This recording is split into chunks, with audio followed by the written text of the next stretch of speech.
Hello everyone, welcomes to our channel navigate institute. This is Saket Latoria और आज की video में हम डिस्कस करने वाले हैं राजस्थान जूनियर इंजीनियर 2020 एग्जाम्स के बारे में। तो जैसा आप लोगों को पता है कि राजस्थान जेई की एग्जाम डेट रिलीज हो गई है, जिसका एग्जाम दिसंबर 2020 एंड जनवरी 2021 में कंडक्ट होने वाला है। इसके अकॉर्डिंग अगर हम टाइम पीरियड की बात करें तो अप्रॉक्स 90 दिनों का मेरे पास टाइम बचा हुआ है, जिसमें हम एक बेटर प्लानिंग कर सकते हैं एग्जाम प्रिपरेशन की। तो आज की वीडियो में हम यही डिस्कस करने वाले हैं कि 90 डेज की हमारी स्ट्रेटजी क्या होनी चाहिए। तो नेविगेट इंस्टीट्यूट की तरफ से आपको एक सरप्राइज प्लान किया गया है, जिसको हम वीडियो के अंत में डिस्कस करेंगे, तो आप वीडियो को अंत तक जरूर देखें। स्ट्रेटजी को स्टार्ट करने के पहले हम यहाँ पे राजस्थान जूनियर इंजीनियर की जो एग्जाम होने वाली है उसका एक ब्रीफ इंट्रोडक्शन हम समझ लेते हैं। तो सबसे पहले हम बात करते हैं एग्जाम पैटर्न की। तो यहाँ पे 80 मार्क्स का आपका टेक्निकल क्वेश्चंस पूछा जाएगा, जो रिलेटेड स्ट्रीम से होगा, सिविल, मैकेनिकल एंड इलेक्ट्रिकल। आप जिस भी ब्रांच से बिलोंग करते हो उससे आपको 80 क्वेश्चंस यहाँ पे पूछे जाएंगे। नेक्स्ट 40 क्वेश्चंस आपको राजस्थान जीके के पूछे जाएंगे, ठीक है, जिसमें राजस्थान की हिस्ट्री भी होगी, कल्चर भी होगा, बहुत सारा जो भी राजस्थान का जनरल नॉलेज है उससे आपको 40 क्वेश्चंस पूछे जाएंगे। तो टोटल 120 क्वेश्चंस आपसे यहाँ पे पूछे जाने वाले हैं। Each questions carry 1 marks. यहाँ पे एक क्वेश्चन 1 मार्क्स का होने वाला है, जिसके लिए आपको 120 मिनट मिलेंगे। 40% मार्क्स आपके क्वालिफाइंग रहेंगे। टेस्ट पेपर के बाद आपका इंटरव्यू होगा, जिसके बेसिस पे आपका फाइनल सिलेक्शन होने वाला है। तो अब हम स्ट्रेटजी को स्टार्ट करने के पहले हम डिस्कस करते हैं कि यहाँ पे स्टूडेंट्स जो होंगे, कुछ स्टूडेंट्स होंगे जो प्रिपरेशन को स्टार्ट कर चुके हैं, कुछ स्टूडेंट्स जो रहेंगे वो अभी प्रिपरेशन को स्टार्ट कर रहे होंगे। तो आज की जो हम स्ट्रेटजी प्लान करने वाले हैं वो प्लान करने वाले हैं जो प्रिपरेशन अभी स्टार्ट करने वाले हैं। जिन्होंने ऑलरेडी प्रिपरेशन को स्टार्ट कर दिया है तो वो अब सिर्फ अपनी परफॉर्मेंस को इन्हेंस करें, अपने ऑब्जेक्टिव क्वेश्चंस को लगाएं, प्रीवियस ईयर क्वेश्चंस को सॉल्व करें, टेस्ट पेपर को सॉल्व करें और आपका जो परफॉर्मेंस है उसको आप बढ़ाते जाएं। क्लियर कि जब आप एग्जाम देने के लिए जाएं तो एक आप बेटर लेवल की पढ़ाई कर चुके हो या प्रिपरेशन आपने कर ली है। तो बात हम करेंगे कि सिलेबस क्या होता है। तो यहाँ पे आपको पता है राजस्थान जेई ने डिग्री वालों के लिए अलग सिलेबस रखा हुआ है और डिप्लोमा वालों के लिए अलग सिलेबस रखा हुआ है। तो हम यहाँ पे बात करेंगे नंबर ऑफ सब्जेक्ट्स की कि कितने नंबर ऑफ सब्जेक्ट्स आपको यहाँ पे पढ़ना है। तो हम बात करने वाले थे सबसे पहले सब्जेक्ट्स की कि डिग्री वाले जो सिविल इंजीनियरिंग के स्टूडेंट्स होंगे उनको नंबर ऑफ सब्जेक्ट कितने पढ़ने रहेंगे और डिप्लोमा वाले जो स्टूडेंट होंगे उनको नंबर ऑफ सब्जेक्ट कितने पढ़ने होंगे। जैसा कि आप यहाँ पे देख रहे हो आपके सिलेबस में जो पहला सब्जेक्ट आपका है बिल्डिंग टेक्नोलॉजी एंड कंस्ट्रक्शन, ठीक है, इसमें आपका बिल्डिंग मटेरियल भी इंक्लूडेड है। तो ये पहला सब्जेक्ट आपका है, ये आपको पढ़ना है। नेक्स्ट फ्लूइड मैकेनिक्स आपका सेकेंड सब्जेक्ट रहेगा। थर्ड सब्जेक्ट आपका सर्वेइंग यहाँ पे है, आपको सर्वेइंग पढ़ना है। Next quantity estimation and costing, ये सब्जेक्ट भी, ये जो अभी हम डिस्कस कर रहे हैं सब्जेक्ट, ये डिग्री वालों के लिए हम डिस्कस कर रहे हैं, ठीक है। तो क्वांटिटी एस्टिमेशन एंड कॉस्टिंग आपका ये सब्जेक्ट हो जाएगा 4th नंबर का। 5th नंबर आपका है यहाँ पे फील्ड इंजीनियरिंग, मतलब फील्ड से रिलेटेड से यहाँ पे आपसे डेटा पूछा जाएगा। नेक्स्ट है आपका वाटर रिसोर्स इंजीनियरिंग। तो वाटर रिसोर्स इंजीनियरिंग जो आपका सब्जेक्ट है, इसमें irrigation engineering and hydrology engineering आपकी दोनों ही सब्जेक्ट इंक्लूडेड हैं, ठीक है। तो दोनों को मिला के यहाँ पे वाटर रिसोर्स इंजीनियरिंग आपका सब्जेक्ट हो गया है। नेक्स्ट हम बात करें तो सॉम मतलब स्ट्रेंथ ऑफ मटेरियल से आपको क्वेश्चंस पूछे जाएंगे, date is 7th number of subject. Next 8th number आपका यहाँ पे आता है स्ट्रक्चरल एनालिसिस, जिसको आप थ्योरी ऑफ स्ट्रक्चर्स बोलते हो, ठीक है। तो थ्योरी ऑफ स्ट्रक्चर्स आपका यहाँ पे पूछा जाएगा। Next soil and foundation. Next RCC reinforced cement concrete. Next steel structure and AutoCAD civil drawing. तो ये टोटल आपको 12 सब्जेक्ट पढ़ना है जो डिग्री वाले सिविल इंजीनियरिंग स्टूडेंट हैं। अब आप इन सब्जेक्ट्स में देख रहे होंगे कि यहाँ पे मैंने रेड कलर का एक बॉक्स बनाया हुआ है सब्जेक्ट में। तो जितने भी ये रेड कलर के बॉक्स बने हुए हैं, ये जो सब्जेक्ट हैं ये डिप्लोमा वालों के लिए हैं। तो पहला जो डिप्लोमा वाले स्टूडेंट होंगे उनको बिल्डिंग टेक्नोलॉजी एंड कंस्ट्रक्शन पढ़ना है। सेकंड, उनको सर्वेइंग पढ़ना है। फ्लूइड मैकेनिक्स उनके एग्जाम में नहीं पूछा जाएगा। Next, quantity estimation and costing, ये सब्जेक्ट कॉमन है, डिप्लोमा और डिग्री दोनों में आने वाला है। वाटर रिसोर्स इंजीनियरिंग, ये भी डिप्लोमा वाले स्टूडेंटों को पूछा जाएगा। नेक्स्ट हम बात करें तो स्ट्रेंथ ऑफ मटेरियल भी यहाँ पे आपसे पूछा जाएगा डिप्लोमा वाले स्टूडेंटों को। नेक्स्ट, सॉइल एंड फाउंडेशन आपका डिप्लोमा में इंक्लूडेड है। आरसीसी है, स्टील स्ट्रक्चर आपको नहीं पढ़ना है। नेक्स्ट, ऑटोकैड भी आपसे पूछा जाएगा। तो यहाँ हम देखें कि डिप्लोमा वाले जो स्टूडेंट हैं उनको नंबर ऑफ सब्जेक्ट कितने हो जाते हैं, तो 1 2 3 4 5 6 7 8। तो यह टोटल 8 सब्जेक्ट आपको यहाँ पे पढ़ना है डिप्लोमा स्टूडेंट्स को, और डिग्री स्टूडेंट जो हैं उनको टोटल 12 सब्जेक्ट पढ़ना है। तो नेक्स्ट हम यहाँ पे डिस्कस करने वाले हैं सब्जेक्ट के वेटेज का, कि एग्जाम में किस सब्जेक्ट से कितने मार्क्स के क्वेश्चंस पूछे जाते हैं। जैसा कि आप बोर्ड पर देख पा रहे होंगे कि बिल्डिंग टेक्नोलॉजी एंड कंस्ट्रक्शन जो आपका सब्जेक्ट है, इससे 10 to 12 नंबर के क्वेश्चंस आपको पूछे जाएंगे। क्लियर? 10 to 12 मार्क्स का वेटेज आपका रख रहा है बिल्डिंग टेक्नोलॉजी, कंस्ट्रक्शन और जो मटेरियल वाला आपका पार्ट है। नेक्स्ट हम बात करें यहाँ फ्लूइड मैकेनिक्स से, तो फ्लूइड मैकेनिक्स 7 to 9 मार्क्स का आपसे एग्जाम में पूछा जाएगा। ठीक है, तो ये भी अच्छा खासा वेटेज रख रहा है। ठीक है, नेक्स्ट हम सर्वेइंग की बात करें तो सर्वेइंग से भी 9 to 12 मार्क्स के क्वेश्चन आपसे एग्जाम में पूछे गए हैं। ठीक है, तो इसका भी अपने को अच्छे से पढ़ना है। Next, quantity estimation and costing, इससे 2 to 5 मार्क्स के क्वेश्चंस आपसे पूछे गए, मतलब 2 से 5 नंबर में आपसे ये पूछा जा सकता है एग्जाम में। फील्ड इंजीनियरिंग की अगर हम बात करें तो फील्ड इंजीनियरिंग से 3 to 4 मार्क्स के क्वेश्चंस आपके प्रीवियस ईयर एग्जाम्स में आए। ठीक है, ये जो मैं नंबर की मार्किंग आपको बता रहा हूँ, ये प्रीवियस ईयर में जो एग्जाम्स हुए हैं राजस्थान जेईई के, उसके बेसिस पे मैं आपके ये नंबर की प्लानिंग बता रहा हूँ कि इतने मार्क्स का आपसे एग्जाम में पूछा गया है और ये सब्जेक्ट इतना वेटेज यहाँ पे रखता है। नेक्स्ट, वाटर रिसोर्स इंजीनियरिंग से 12 to 15 मार्क्स का आपसे पूछा गया, मतलब इरिगेशन इंजीनियरिंग प्लस हाइड्रोलॉजी आपका जो रहेगा, उन दोनों को मिला के 12 to 15 मार्क्स के क्वेश्चंस आपसे पूछे गए हैं। नेक्स्ट, स्ट्रेंथ ऑफ मटेरियल से 8 to 10 मार्क्स का क्वेश्चंस आपसे पूछे गए हैं। नेक्स्ट, स्ट्रक्चरल एनालिसिस, जिसको हमने थ्योरी ऑफ सब्जेक्ट अभी बोला था, उससे 2 to 3 मार्क्स के क्वेश्चंस आपसे पूछे गए हैं।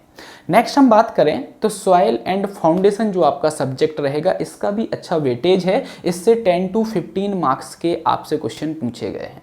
Next, RCC reinforced cement concrete जो आपका सब्जेक्ट है, 6 to 9 मार्क्स का आपसे प्रीवियस ईयर में पूछा गया है। स्टील स्ट्रक्चर 4 to 5 मार्क्स का आया है। AutoCAD and civil drawing से 5 to 6 मार्क्स के आपके क्वेश्चंस आए हुए हैं। तो ये हमारा हो गया है सब्जेक्ट का वेटेज के प्रीवियस ईयर में इतने मार्क्स का इस सब्जेक्ट से क्वेश्चंस पूछा गया है।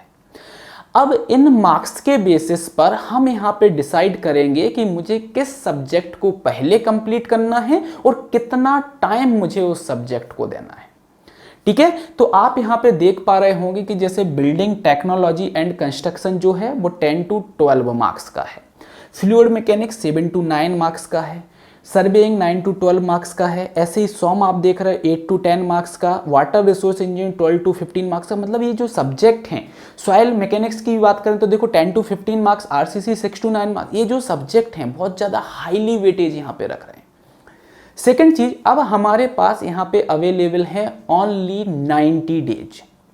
ठीक है, अब 90 डेज की हम बात करें प्लानिंग की, तो कुछ स्टूडेंट होंगे जो अभी प्रिपरेशन स्टार्ट करने वाले होंगे और कुछ अपनी प्रिपरेशन को स्टार्ट कर चुके हैं, तो वो एक लेवल पे पहुंच गए, उन्होंने बहुत सारे सब्जेक्ट को कंप्लीट कर लिया। लेकिन आज हम बात करेंगे कि जो स्टूडेंट अब प्रिपरेशन को स्टार्ट करने वाले हैं उनको किस सब्जेक्ट को कितना टाइम देना है। क्योंकि हम अगर एक प्रिपरेशन या फिर स्ट्रेटजी की बात करते हैं तो उसके लिए सबसे इम्पोर्टेंट थिंग्स क्या होती है, तो पहला होता है आपका थ्योरी प्लस बेसिक्स। आपको थ्योरी पढ़ना है और बेसिक्स और कॉन्सेप्ट जो आपके रहेंगे वो आपको वहाँ पे क्लियर करना है।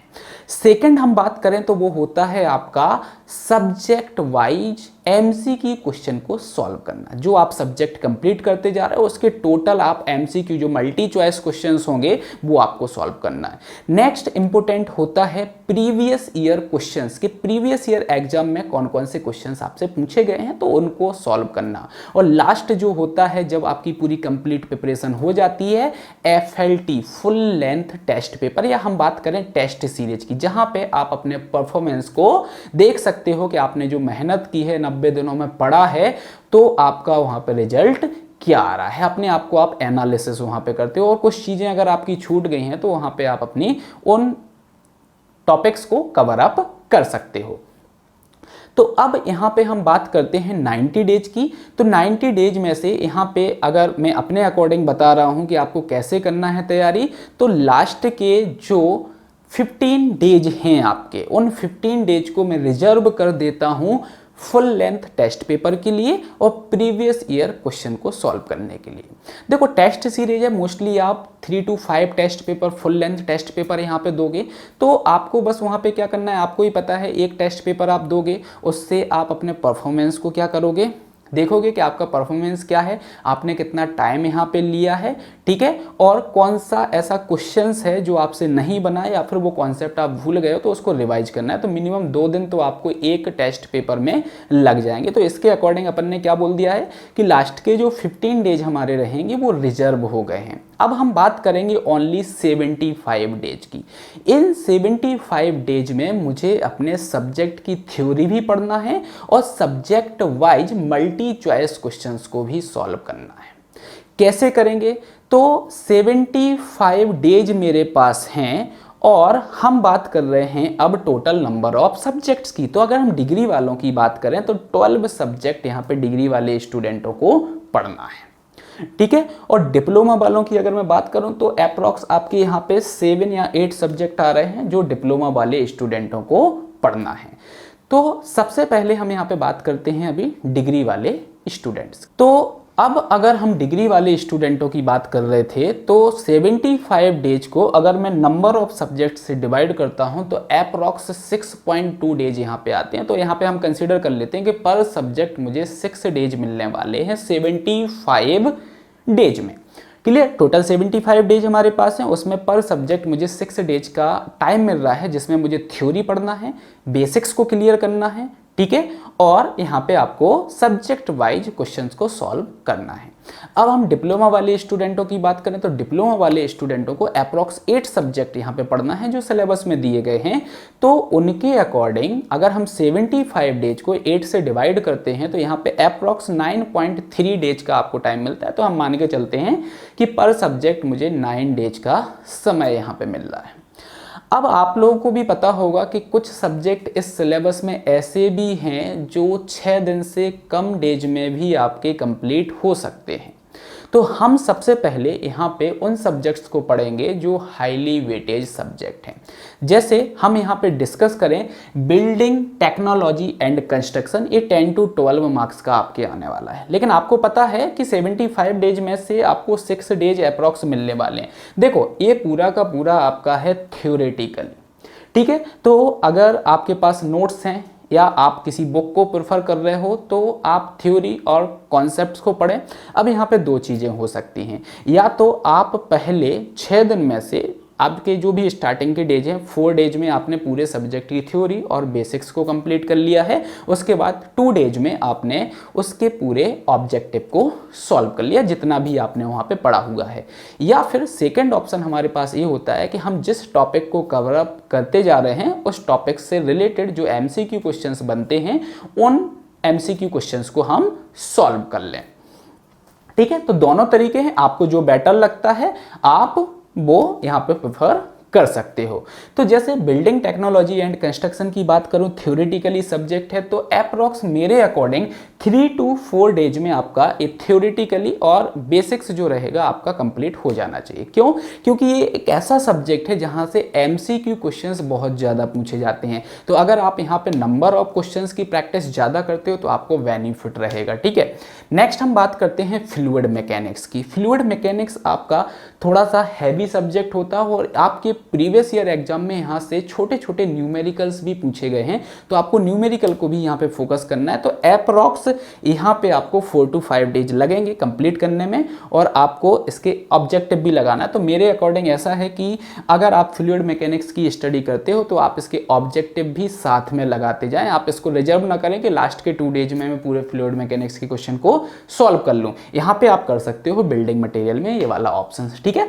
तो जो भी आप टॉपिक्स पढ़ते जाओगे उससे रिलेटेड जो छोटे छोटे आपके क्वेश्चंस आते हैं न्यूमेरिकल, उसको आप कंप्लीट कर सकते हो। तो 6 डेज आपको पूरे यहाँ पे देना पड़ेंगे। फ्लूइड मैकेनिक्स में आप यहाँ से 1 डेज बचा सकते हो, ठीक है। नेक्स्ट आता है आपका सर्वेइंग। सर्वेइंग बहुत बड़ा नहीं है, यहाँ पे आपके लिमिटेड टॉपिक्स पूछे गए हैं, ठीक है। तो 9 to 12 मार्क्स का यहाँ पे पूछा जाना है। अच्छा वेटेज ये रख रहा है, तो अकॉर्डिंग टू मी आपको 3 to 4 डेज में इसको कंप्लीट कर लेना है, ठीक है, with subject wise MCQ questions, ठीक है। तो अप्रॉक्स 4 डेज में आपका सर्वेइंग यहाँ पे कंप्लीट हो जाएगा। क्वांटिटी एस्टिमेशन एंड कॉस्टिंग, देखो 2 to 5 मार्क्स का यहाँ पे आने वाला है। छोटा सब्जेक्ट है, बहुत बड़ा नहीं है, तो इसका जो थ्योरी है अप्रॉक्स 2 to 3 डेज में आपका कंप्लीट हो जाएगा। 2 से 3 दिन में आप थ्योरी और बेसिक्स को यहाँ पे कंप्लीट कर सकते हो, और इसके ऑब्जेक्टिव भी आप 1 दिन में सॉल्व कर सकते हो। बहुत ज़्यादा ऑब्जेक्टिव यहाँ पर नहीं है, ठीक है। तो आप यहाँ पे मान के चल सकते हो कि 3 to 4 डेज में ये पूरा सब्जेक्ट आपका कवर हो जाएगा विथ ऑब्जेक्टिव क्वेश्चंस, ठीक है। फील्ड इंजीनियरिंग की बात करें तो देखो 3 to 4 मार्क्स का यहाँ पे आ रहा है, 3 से 4 नंबर का आ रहा है। तो आपको यहाँ पे जो 6 डेज का टाइम मिला है, तो वो 6 डेज आपका जो रहेगा, तो आप ऐसा मान के चलें कि 4 to 5 डेज में आपका ये कंप्लीट हो जाएगा। क्योंकि ज़्यादा यहाँ पे क्वेश्चंस नहीं है, तो इतना ज़्यादा आपको ऐसा नहीं कि बहुत ज़्यादा डीपली और बेसिक्स को लेके आपको जाना है, ठीक है। आपको भी 3 to 4 मार्क्स के अकॉर्डिंग जाना है, और आपको यहाँ पे देखना है कि प्रीवियस ईयर में किन टॉपिक्स से ज़्यादा क्वेश्चन यहाँ पे पूछे गए हैं, उन टॉपिक्स को हम ज़्यादा यहाँ पे प्रेफरेंस देंगे। नेक्स्ट हम बात करते हैं water resource engineering. 12 to 15 marks का यहाँ पे आने वाला है। तो यहाँ पे भी आपको टोटल जो 6 दिन का समय मिल रहा है, वो टोटल आपको 6 दिन इन्वेस्ट करने पड़ेंगे, क्योंकि वेटेज अच्छा है। आप 15 मार्क्स यहाँ से अचीव कर सकते हो, ठीक है। तो 6 दिन आपको यहाँ पे टोटल देना है, जिसमें आपको थ्योरी, बेसिक्स और ऑब्जेक्टिव को सॉल्व करना है, ठीक है। इरिगेशन भी है और हाइड्रोलॉजी है। आपको पता है हाइड्रोलॉजी का जो पार्ट है छोटा है, 1 से 1.5 दिन में आप उसकी थ्योरी को कंप्लीट कर सकते हो। इरिगेशन भी ज़्यादा बड़ा नहीं है, वो भी छोटा है, अप्रॉक्स 2 से 2.5 दिन में। तो अप्रॉक्स 4 दिन में आप यहाँ पे थ्योरी और बेसिक्स को कंप्लीट कर सकते हो, 2 दिन आप यहाँ पे ऑब्जेक्टिव क्वेश्चंस को सॉल्व कर सकते हो। नेक्स्ट हम बात करें सॉम की, तो सॉम भी 8 to 10 मार्क्स का आपसे पूछा जाना है। अच्छा वेटेज रख रहा है। अब देखो सॉम से भी यहाँ पे छोटे मोटे न्यूमेरिकल्स आपसे पूछे जाएंगे, जो कॉन्सेप्चुअल डायरेक्टली फॉर्मूले बेस्ड आपसे होते हैं। तो यहाँ पे आपको पूरा 6 दिन देना है, ठीक है। ऐसे ही अगर हम बात करें स्ट्रक्चरल एनालिसिस से, तो 2 to 3 मार्क्स का यहाँ पे आएगा। बहुत ज़्यादा लेंदी प्रोसेस के न्यूमेरिकल्स नहीं आएंगे, बहुत छोटे छोटे न्यूमेरिकल्स आएंगे। तो यहाँ पे थ्योरी ज़्यादा नहीं है आपके स्ट्रक्चर एनालिसिस में, यहाँ पे सिर्फ कॉन्सेप्ट्स हैं, तो आपको सिर्फ कॉन्सेप्ट्स पढ़ना है, जो मेरे अकॉर्डिंग 3 to 4 डेज में आपके कंप्लीट हो जाना चाहिए। और 2 डेज में आपके यहाँ पे न्यूमेरिकल्स भी जो हैं छोटे मोटे वो आपके हो जाएंगे। 2 to 3 मार्क्स का है, इसको अपन लास्ट में कवर अप करेंगे। मैं आपको पहले ही बोल रहा हूँ, जो सब्जेक्ट हाईली वेटेज हैं हम पहले उनको कंप्लीट करेंगे, ठीक है। नेक्स्ट हम सॉइल एंड फाउंडेशन की बात करें, तो देखो यहाँ पे 10 से 15 नंबर का क्वेश्चन आपसे पूछे जाना है। तो यहाँ पे आपको टोटल 6 डेज जो हमने यहाँ पे कैलकुलेट किए हैं, वो आपको यहाँ पे देना पड़ेंगे।